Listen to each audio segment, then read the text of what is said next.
Welcome back, guys, to the channel. I'm Jake Ellenbogen, and you are coming to the channel on a Monday. This is the day right before cutdown day. We are about to see all sorts of teams around the league cut fantastic young players because they have to get down in the 53-man roster.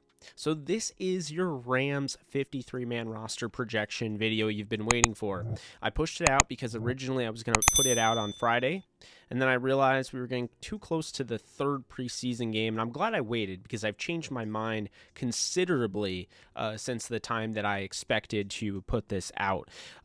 So before we get into it, be sure to subscribe and leave a comment, and of course like this video. Please like this video. It does very much help the algorithm, and it pushes this out to everyone else. It's how the channel's going to grow. Get caught by new people. Also, be sure to follow Downtown Rams on Twitter at Downtown Rams. So let's get into it, right? We're going to go down the line here, and we're going to start with the quarterbacks. And I have the Rams keeping all three quarterbacks in this projection. Yes, I do have Bryce Perkins making the roster. No, it's not because he was on our show yesterday, although you can check that show out.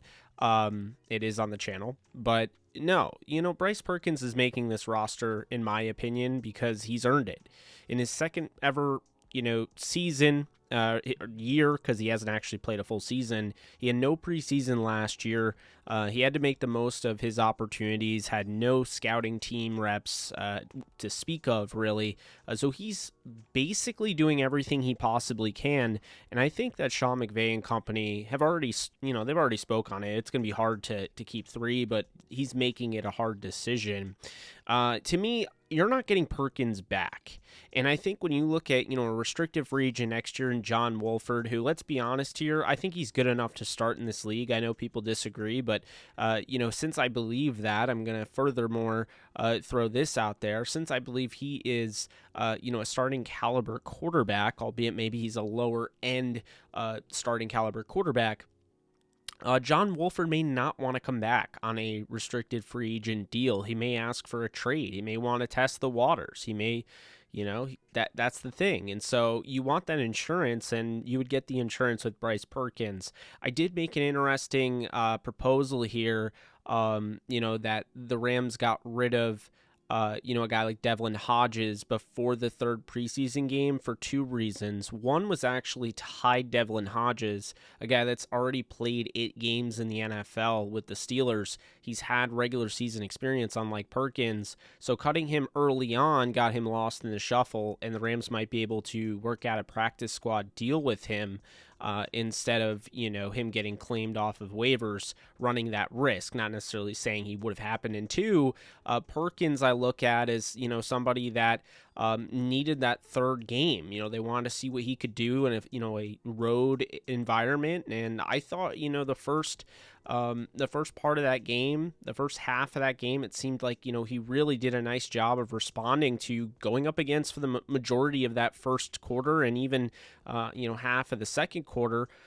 He's going up against first teamers. So, Von Miller, Bradley Chubb throwing the kitchen sink at him, and he didn't, fold under the pressure. I mean, there were times where he looked better, of course, in the Chargers game, the Raiders game, but I was definitely impressed with Bryce Perkins' ability to respond. And furthermore, I was impressed with, his poise in the pocket, his escapability, basically everything I saw at Virginia, and that's why I have him making the roster.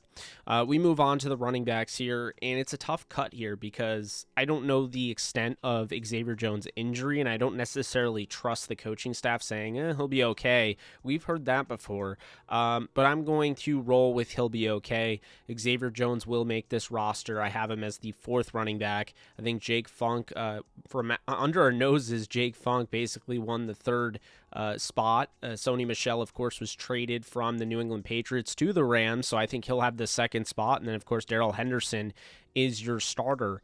So there's not really a ton to say here. Otis Anderson Jr. unfortunately gets cut, the UDFA out of UCF, but I think he's going to come back on the practice squad. I think he offers some upside as a returner. But on top of that, you saw, very limited opportunities, albeit in that third preseason game when Xavier Jones went down. He was able to be used in the passing game. Has a little, he's a little slippery in space, has a little wiggle, and, I think that's something that maybe you can develop and build on your practice squad. Moving on, the wide receiver spot. Now, this is really intriguing because you have Robert Woods, you have Cooper Kupp, of course, you have Van Jefferson, Deshaun Jackson, they're locks. You added Tutu Atwell in the draft in the second round, so obviously he's a lock by virtue. But it really, begs the question, do they keep 5, 6, or even 7 receivers? And I'm going to go with 7 with a little bit of a caveat here. So I do think that they're going to keep Tristan Jackson, UDFA last year out of Syracuse, that actually made the 53-man roster. I also, at the same time, believe that they are going to keep Ben Skoranek, their 7th-round pick from Notre Dame. They really like him. He's a guy that really exceeded his expectations in camp. And I kept hearing about things, but of course, Jordan Rodriguez, friend of our Downtown Rams show, she had been hearing about it from The Athletic. And so she actually, in her projection, has the Rams keeping Skoranek and not keeping Tristan Jackson. Now, I want to basically put out the reason I have a guy that broke his forearm making the 53. The NFL recently added an unlimited IR rule. And so because of that, since they, added the unlimited IR, it's going to allow the Rams or any other team to basically, first off, they don't have to wait until week 8 to get their guy back. That's the great thing about it. Number 2, anybody that is placed on IR can come back. They just have to be on the 53 to start the season. So Skoranek, it's a short-term pain for a long-term gain in a sense that if you shut down Skoranek now, which you can do, Skoranek would just be done for the year. You put him on IR, you ensure that you have him. If you cut him, you really run the risk of losing him because another team can do that. But here's the thing here. If you keep him, you keep 7 here, then you can keep Tristan Jackson, not worry about him. You can keep Skoranek, and then as soon as, the roster's finalized, you can put him on IR, and you can get him back as early as week 4 of the NFL season. So that is kind of a big deal since it's 17 games. You may want to play Skoranek, in the 17th or 18th week, depending on how good of a team you look at that point, or depending on injuries. Maybe you'll need him. So I think it makes a lot of sense, and so that's why I have them keeping 7 there. It's a tough call. Unfortunately, Landon Akers did a nice job. I thought J.J. Koski had, did a nice job there as well. Jeremiah Haydell, late bloomer, better late than never, but unfortunately it might have been too late. He's the only one that returned kicks, though, so very interesting, but he did have a good last preseason game.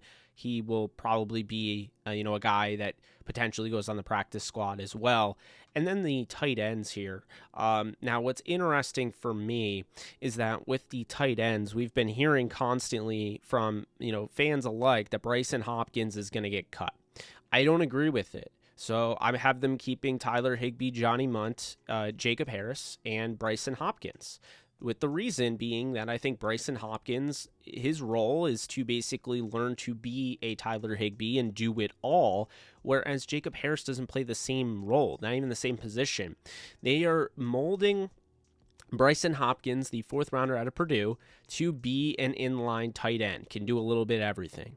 But with Jacob Harris, if they were doing that, then they would have him bulk up a little bit. He's still pretty slim there. And so because of that, I think they're just going to use him the same way I think the Falcons will use Kyle Pitts, the same way I think the Raiders want to use Darren Waller for the foreseeable future, and they have been, as a flex tight end. And I'm sure over time, if he gets comfortable, maybe he puts on a little bit of weight and then starts in line. But right now, he's a ball of clay, and that is what the Rams knew when they were drafting him in the 4th round, and that's why they drafted him. This is a guy that, is coming from playing soccer and then playing very limited amounts of college football at wide receiver, making some big-time plays, and now he gets drafted in the 4th round by the LA Rams, who are a potential Super Bowl threat here. He could have a significant significant role in the red zone. I think he's going to be more of a red zone threat this year. I think you could see 300 yards and maybe even 6-7 touchdowns, but I don't expect him to absolutely blow up until down the road. And that is why that video on my channel about him being the Megatron of this offense, it's not to say that he'll be Calvin Johnson, but he will be that sort of impact player that they don't have, and they're not even close to having, when he's finally really comfortable in his own skin in the NFL playing football and has made the full-on transition to the game. So moving on to the offensive line, this is going to be very controversial, but I only have the Rams keeping 7 offensive linemen. And I'm not necessarily saying that this is going to be what they roll with going into the first week of the NFL season, albeit, you talk about, 17 games now you're playing, so it's one more game. Injuries are afoot, of course. But here's the thing. You have your starting 5, which I really like. And yes, I've grown to like a little bit of Brian Allen, because if he doesn't work out, then you just swap in Corbett. You'll know the first 2 weeks when, he's going up against guys like Akeem Hicks in the first week, against the Bears, and then, DeForest Buckner in the second week against the Colts. So you'll know pretty early on if this guy has it or he doesn't. And if he doesn't, then you could just move Corbett in at center and have Ankrum at right guard. And so the reason I said Ankrum is because I actually don't have Bobby Evans making this roster. I know that might surprise some of you, and it might not. The way I have it for the offensive line, keeping 7, Andrew Whitworth at left tackle, David Edwards at left guard, Brian Allen at center, Austin Corbett at right guard, and then at right tackle, Rob Havenstein, with only 2 bench guys. You have your 6th man in Joe Noteboom, who I think is the long-term option as a starter at left tackle. I think they do plan on signing him after this season. I think that's why they're not trying to force him and play guard. This guy didn't play at all in the preseason. It tells me they value him a lot. And then Tremaine Ankrum, who's shown the ability to play guard and tackle. I think he's more of a guard at this point in time, but I think he can really develop at the tackle spot. And, he did take the reps for Andrew Whitworth on the veteran days last year at left tackle. So I think you have that positional versatility. Sean McVay says he's five wide, in the sense that he can play all 5 positions on the offensive line, and he could be your emergency center. I'm not saying it's the most ideal situation, but the Rams have to make a tough call here. And the bottom line is this roster is very good. It's very deep. It's going to be hard to cut this down. I think the defense is leaning more heavier on the depth than the offense, and so I think keeping offensive linemen just for the sake of keeping offensive linemen is going to make your team worse. Bobby Evans didn't do it. You saw against 3rd and 4th teamers, he was getting bodied, and then the last play of basically his preseason, potentially as a Ram, he has a false start, or one of the last plays, he has a false start that backs up the Rams and really hurts their comeback bid against the Broncos in preseason. Chandler Brewer's a little disappointing, but again, it could have been the fact that he was playing around the guys that he was playing around. I'm sure he would be a lot better when he was playing in the starting lineup. But I have him, being a practice squad candidate. I think he can make that. He didn't have a ton of production in preseason, and he basically sat out all last year due to COVID, being a high risk, player.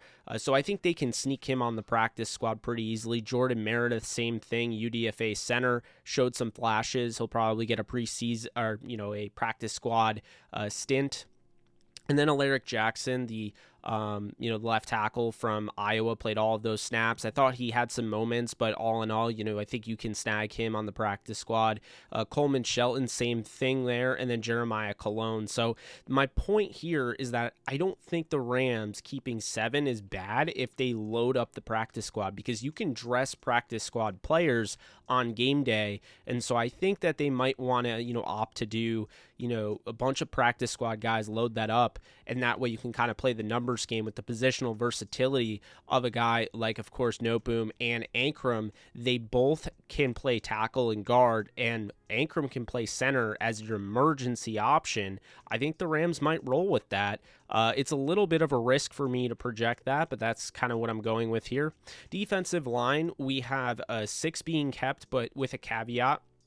So while I do have A'Shawn Robinson making the team initially, I have A'Shawn Robinson once again going on that short-term IR.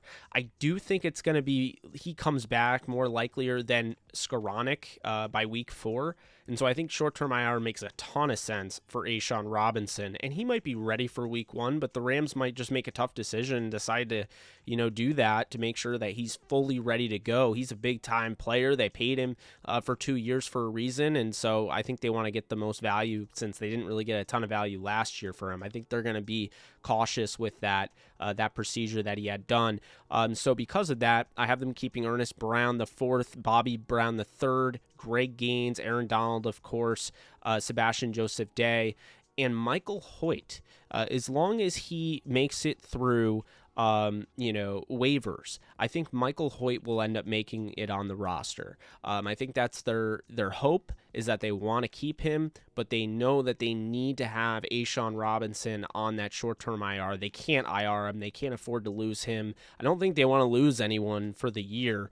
If they did, then it would probably be Ben Skoranek, because, he has more years on his deal than any of the other guys that I'm mentioning.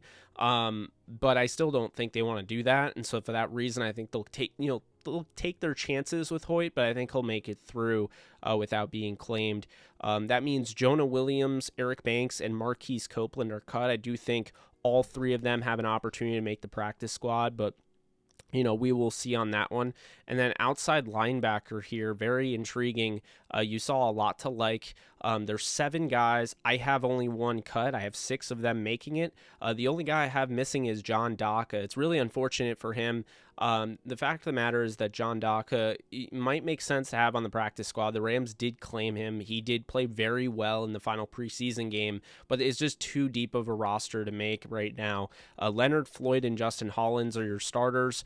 Okoronkwo makes the team with a caveat. I have him being IR'd as well. So he makes the 53 and then goes on the short-term IR. They're a little worried about, I believe it's an elbow or a shoulder. So he might not be ready to go immediately, and I'm not going to waste my time on that. I'm going to make sure that I get the best guys, the best 53 I can, and so I'm going to use this as a way to keep a guy like Bryce Perkins earlier, or, to keep a guy like, maybe Bryson Hopkins, or a guy that's coming up in a little bit. Now, I think Chris Garrett has done a phenomenal job this preseason, and I know he had a good camp. So there's a chance Chris Garrett will take advantage of this injury to Ogbonnaya Okoronkwo and actually take over that, rotation role. Terrell Lewis, we saw him in, preseason game 3 absolutely dominating, and that was great to see. And, just a man amongst boys. Obviously, when that guy stays healthy, he is going to make plays. He showed that to you last year. So I feel really good about Terrell Lewis if he stays healthy, as well as Justin Lawler. The depth of the edge position is actually very intriguing now, as long as everyone stays healthy. If Terrell Lewis stays healthy, that's a deep spot all of a sudden, especially with the emergence of Chris Garrett and Justin Lawler in preseason. Moving on, we have the inside linebacker spot. So there's 4 guys I'm keeping. I'm keeping Troy Reeder and Kenny Young will be your starters in all likelihood. It sounds like, neither of them played in preseason at all. But a guy that could, emerge as a starter down the road this season is Ernest Jones. And I know I said I think he would start. I don't know if he'll start immediately, but I think he's going to have a big role, down the road. And he's obviously the future of that position moving forward. And then Traven Howard is the one I kept. I think Traven Howard's versatility, former safety background, that athleticism, true sideline to sideline nature, his tackling ability, his coverage, I just think does way more for this team than Micah Kaiser does. Both of them have had injury issues, so it just really comes to who does more, and I think he does more than Kaiser. I actually don't have Kaiser making the roster, and to be honest with you, I would rather keep Christian Roseboom, because I'm really intrigued by Christian Roseboom, and a guy that worked with him with the Rams last year, the linebacker coach, I'm a little worried about, in Joe Barry, who's now the defensive coordinator for the Packers, going out and claiming Roseboom. So that's something that I am a little curious about. I don't know if, the Rams are going to be able to snag Roseboom again back on the practice squad. They got lucky last year not having preseason, kind of the same deal with Perkins. But, to be honest with you, I do really like him. And he had a phenomenal last preseason game, talking about downing a punt at the 1 yard line, showing off his ability in special teams, and then his interception that was huge in that game and really kept the Rams in it late in the game when that game could have gotten out of hand. And then Jake Gervais, I have missing it. That's my guy, but he's just not there yet. He's been asked to completely change his position. He would be the most athletic linebacker in football if he made this team. The problem is athleticism, as we saw, is just not enough. And to learn this position in 2 to 4 months, that was asking a lot. So maybe, I jumped the gun there on Jake Gervais. I still think he's intriguing. That athleticism does show up on film, but he needs to learn the position more. And so for that reason, I think it makes a lot of sense. That is what the practice squad is for. And he could come back next year better than ever. Give him a year on the practice squad. That would be something to see how he comes back and competes next season. But it doesn't really make sense to keep him as he just didn't do a very good job in preseason and other guys stood out.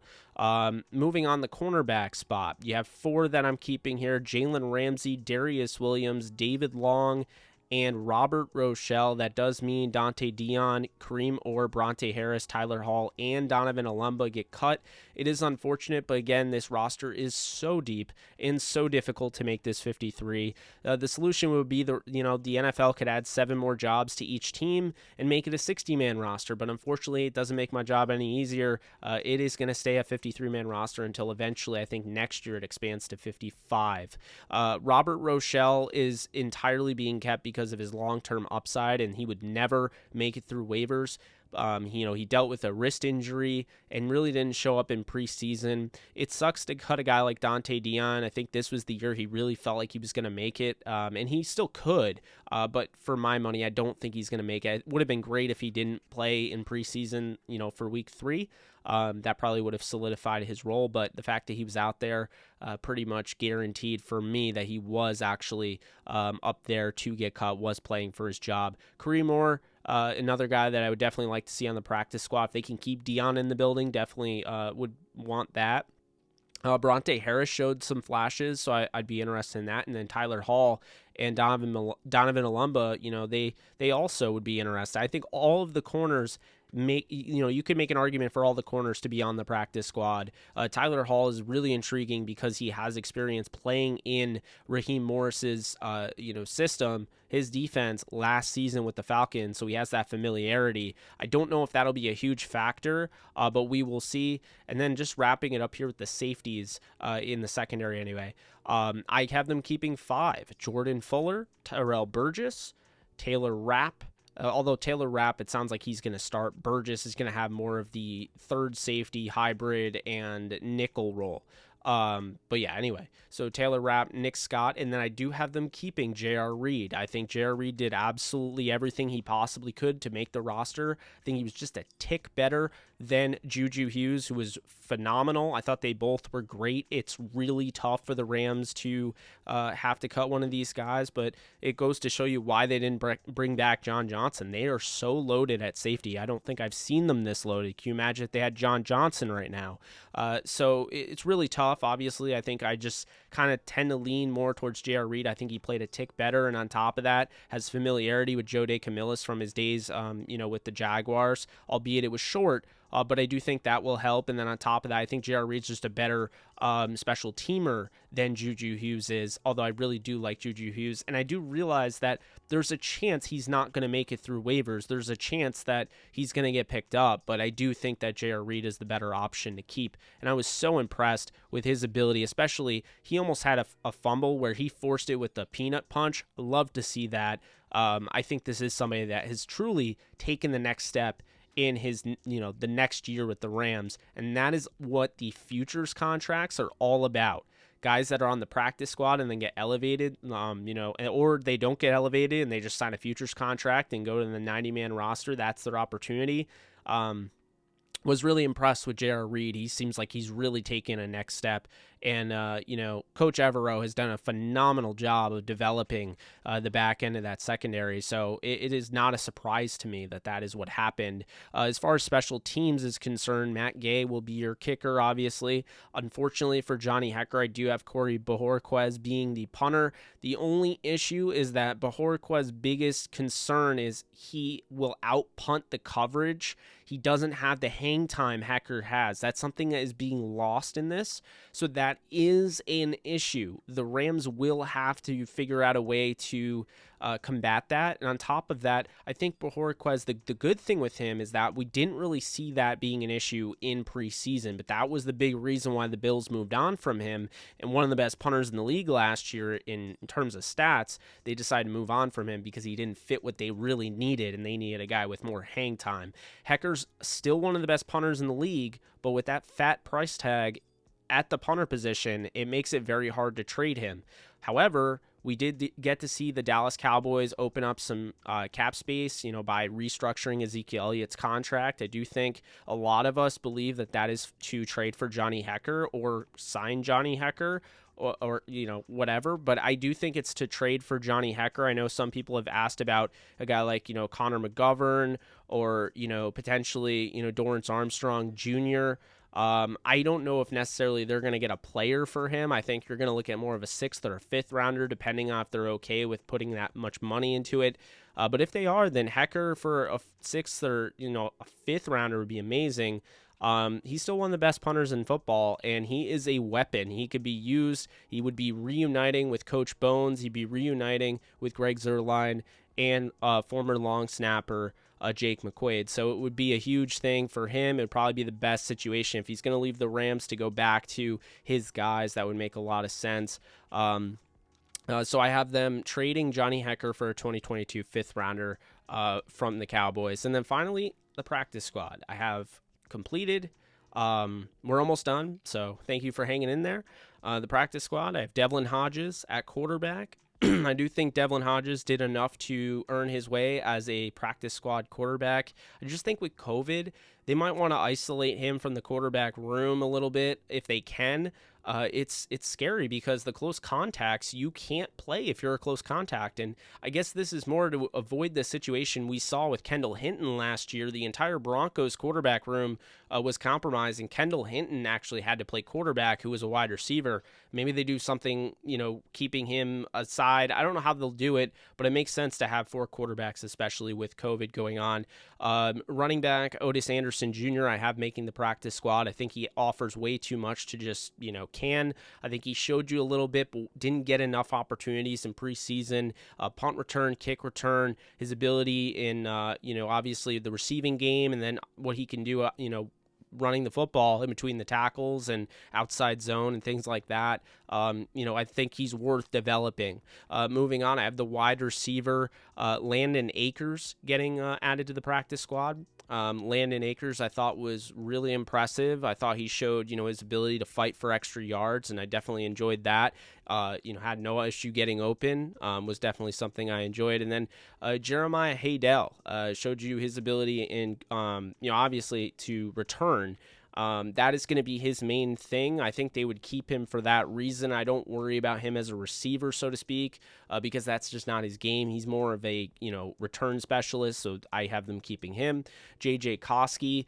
This I'm not entirely convinced he'll make, because I do think, Seattle, who lost John Ursua to an injury, I do think Seattle could go out and get J.J. Koski, especially with the connection to Shane Waldron, who was with the Rams last year and did spend some time with Koski. Tight end, Kendall Blanton. It seems like Kendall Blanton's always on the practice squad, but I feel like he got better this year. I noticed, a difference. I definitely think he got better this year. I think he came close, but I don't think he was going to get it over Bryson Hopkins, at least not this year. Maybe next year if Hopkins doesn't take another step. You could see it. Maybe Hopkins gets released during the year if he doesn't show progress, and Kendall Blanton comes in and takes over. But as of right now, I have him as a practice squad guy. And then I have the Rams keeping a boatload of offensive linemen I have them keeping Alaric Jackson, Jordan Meredith. I have them keeping Maximilian Percher on the practice squad, of course, because that is part of the practice squad. They have 17 spots because of the extra added for Maximilian Percher, the Italian player. I also have Coleman Shelton because I do think that that is somebody that they will opt to keep. He was on the roster last season. I don't think he would be claimed. Who knows? I don't really think he'll be claimed. No, I'm not too worried about it. So that's what I'll say in that regard. And then I have Eric Banks and Jonah Williams, two guys that showed out. I thought Williams had a fantastic, joint practice with the Cowboys. And I thought he had a fantastic, preseason as well in his limited opportunities. But you could tell Hoyt was definitely ahead of him on the depth chart, or at least how the team viewed him. So that is something to keep in mind. He played more than him. Jake Gervais, Christian Roseboom, my linebackers that I'm keeping on the practice squad. I do expect Micah Kaiser. They will try to make that happen, but Micah Kaiser at the end of the day is going to end up probably in Green Bay. I just think that Joe Barry, the linebacker coach, or maybe even potentially, I'm not even going to say it's 100%, but potentially you could see former defensive coordinator Brandon Staley add him to the Chargers linebacker group. That would be very interesting, as he did start for him the majority of last year. And then you have the cornerbacks, and I have them keeping Bronte Harris and Kareem Orr. I think Dante Dion gets claimed. I think he came really close to making this team, but I do think he'll end up getting claimed. And then finally, I have the Rams sneaking Juju Hughes on here, so that means no Troy Warner. I think that name is going to generate some interest, and I'm not going to be surprised if a guy like Fred Warner is just knocking on the general manager's door over with the 49ers to try to get him over in San Francisco. So I will say that. I think Juju Hughes will barely make the practice squad. I won't be surprised if he gets picked up, but that's how I have it. So basically, in a nutshell, the Rams have a fantastic roster. They really do.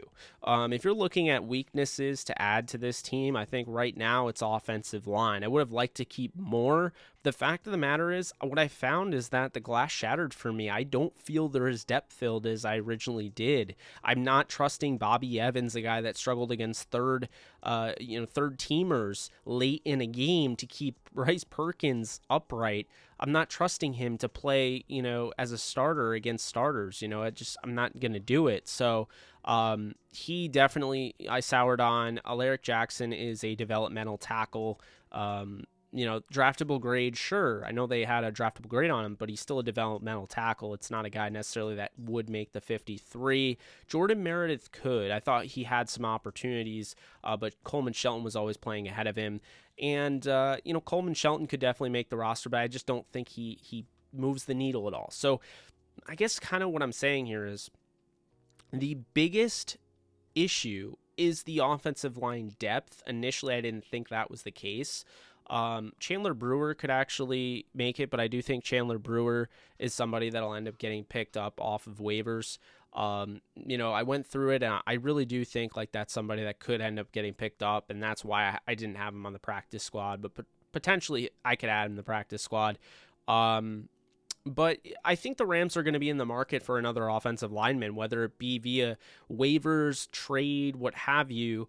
I think that they're going to be in the market. We will see, but that's going to do it for me. I hope you guys enjoyed. This is a long feature 53-man roster video. I wanted to make sure to include everything I could for you guys, and I hope you guys enjoyed this type of video. I'm sorry if it's longer than some people wanted, but I really wanted to make sure I got everything in there for you guys. So this is going to do it for me. I'm Jake Ellenbogen. You guys take care.